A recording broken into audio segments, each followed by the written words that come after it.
Hi everyone, hope all of you are safe and sound. Today we are going to be learning another Zentangle original and the name of the pattern is Mooka. Mooka is a very versatile pattern and it is also called a one stroke pattern because you will see that when I draw the pattern I hardly lift my pen and I complete the pattern in one go, right? So we will start straight away.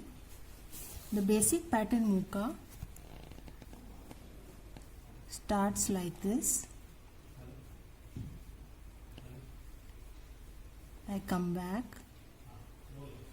form a V, again go back, a curve,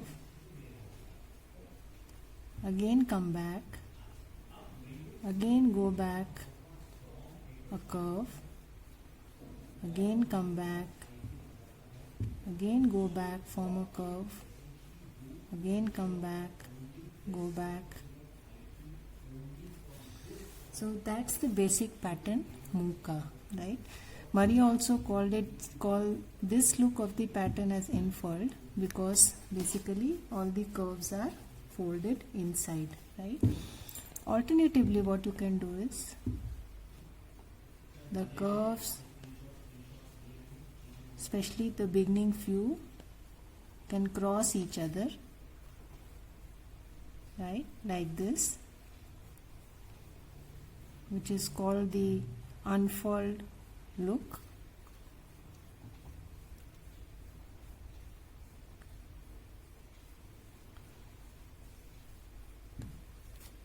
So the curls are going out and then a small one inside, right?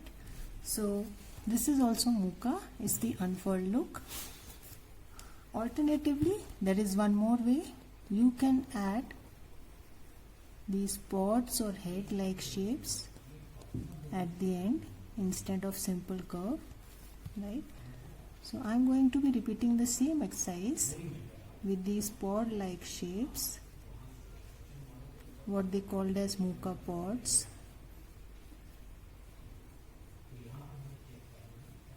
right? So the same process, just that I have added these pods, right? Again, this also you can draw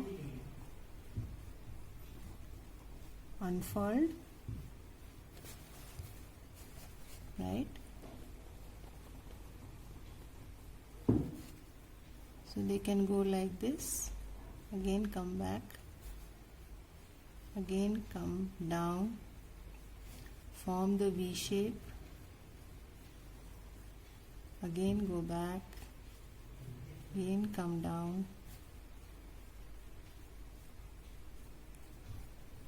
right, again go back, again form the V shape, something like this, right? So you can draw it this way also. Now, why is it called a one stroke tangle? Generally because once you start drawing it, you generally don't lift your hand unless you want to draw behind, right? As you can see, I am not lifting my hand at all,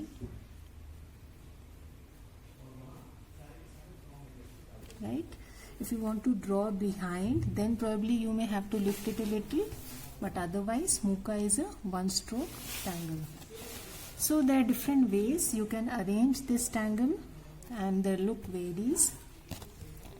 Just to show you a few examples, Mooka as a border tangle,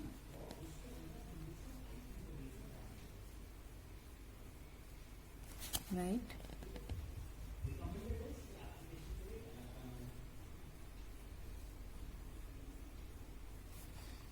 So I am drawing Mooka as a border tangle, or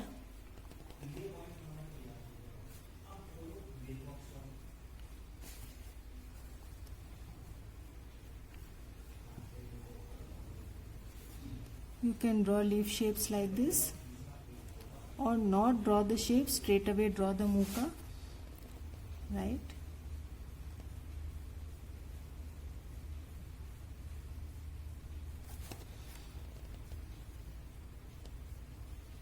Just going to show you a few arrangements, how versatile the tangle is and how you can use the tangle in many ways, right? So I am using the pods here. You can also go with straight lines, right, like this. You may choose to do away with the pods and just go with this simple curve, right, like this. As you can see, I am not lifting my hand and completing the entire tangle in one stroke. That's the beauty of the tangle muka, right? So this is one more arrangement. You can arrange it any ways. For example, if I have a circle and I want to draw mukas around it, so I can start like this.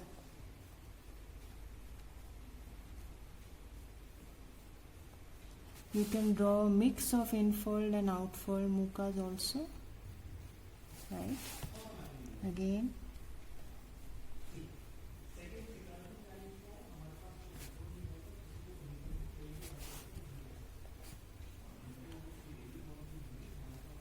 you can draw a mix of infold and outfold mukas.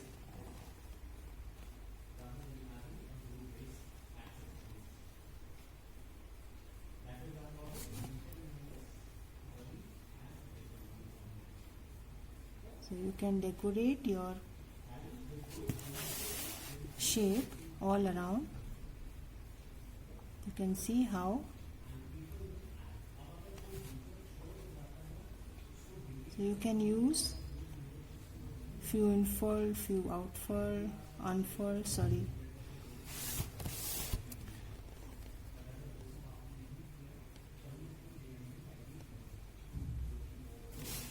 Right? So I am using here a mix of infold and outfold mukas. So that is how you can cover up the entire thing, right?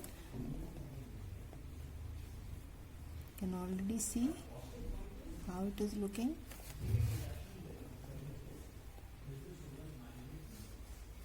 Yes, so you can cover up the whole. And then what we have is muka sprouts, right? A muka sprout can be called a tangliation from the basic pattern of the basic pattern muka, or a variation, or it is a pattern derived from the basic pattern muka. It uses just a part of the pattern, these pod heads and the stem on one side, not the complete pattern. So a cluster of these pod heads with stem, which Maria uses very often in her tiles these days, are called muka sprouts, right? So you can draw it just about any ways, curved lines, straight lines, any number of pod heads that you want to, right? So repeating the same. Again, if you want to have curved ones, so I am drawing under. As you can see, I am not completing the entire pod. I am drawing behind. Again, the same exercise. So number of ways you can go about arranging these sprouts. They come very handy. So these are muka sprouts. Now we learn how to shade our muka, right? So I am going to draw a simple muka once again with pods.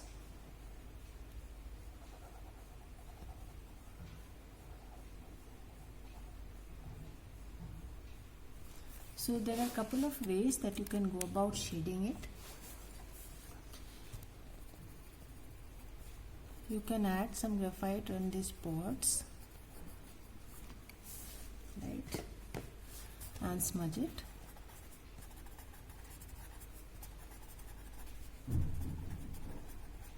That's one way.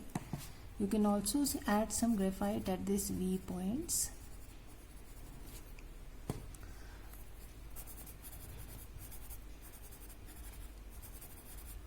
Right. At times,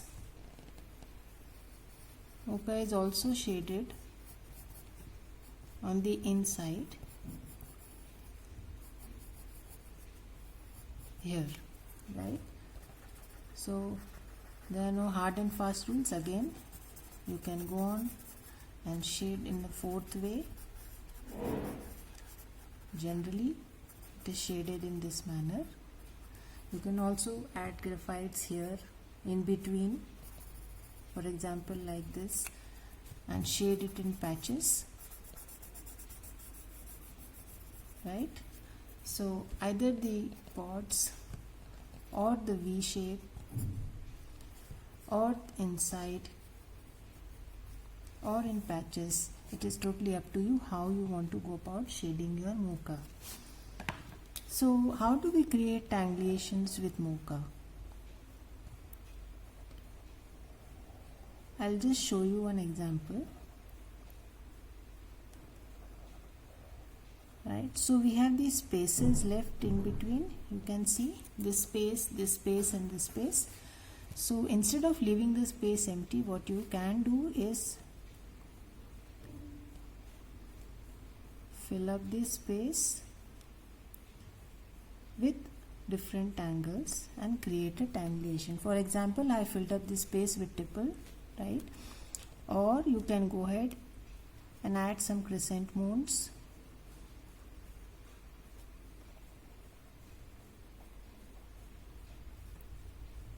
Right?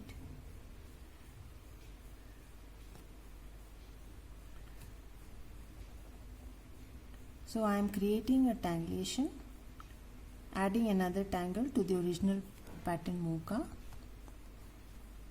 added crescent moon here, or if you want you can do any other pattern. For example, we have already learned hollowbob, so you can just go about adding hollowbob,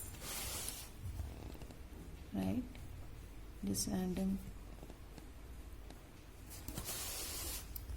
So there are again n number of variations that you can create.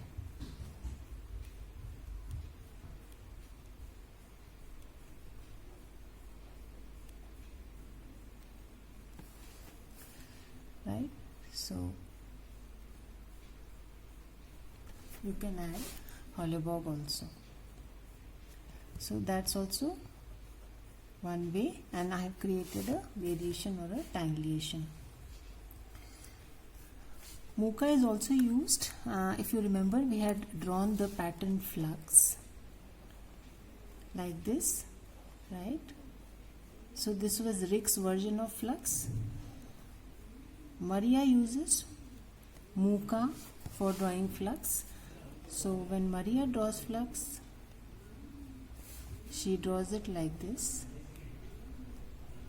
Why I am mentioning it here? Because this is Maria's version of flux, and since we are learning the pattern mocha, it is worth mentioning that she generally draws her flux in this manner, right? So a point worth noting here is these pod heads are touching. Again, she also uses the tangle tipple to fill in the small gaps left, just the way Rick uses tipple as an integral part of his tangle flux, right? So these gaps are generally filled in with the tangle pattern flux. Tipple.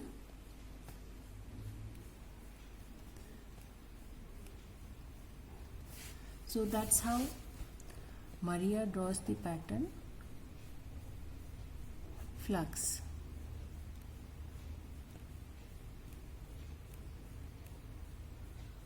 Right? Generally these pod heads would be touching each other. just to add one more like this. Since she uses this Muka shape for her flux, so I thought of mentioning it here. And again, you can shade it the way you wish to, right?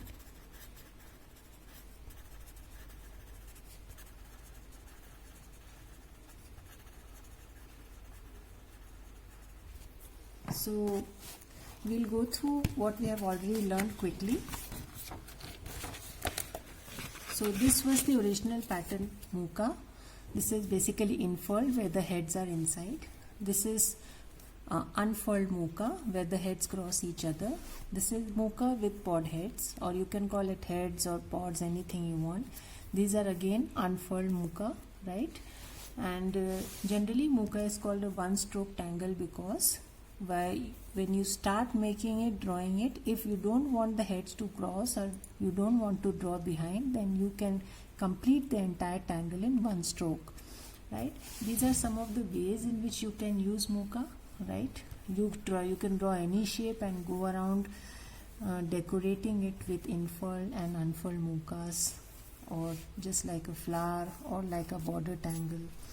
And then we have Muka sprouts, which look something like this, right? You can also fill in this space that is left in between with ink, or you can fill it up any other way, right? Something like this. And then Muka, when we go about shading Muka, it is generally these pods, right? Or you shade the inside on this line, or you shade in betweens or the V shape, right? So in our next session we will be learning how to use this tangle to draw a tile, and we'll be drawing a monotangle tile. Till then, have a good time and stay safe.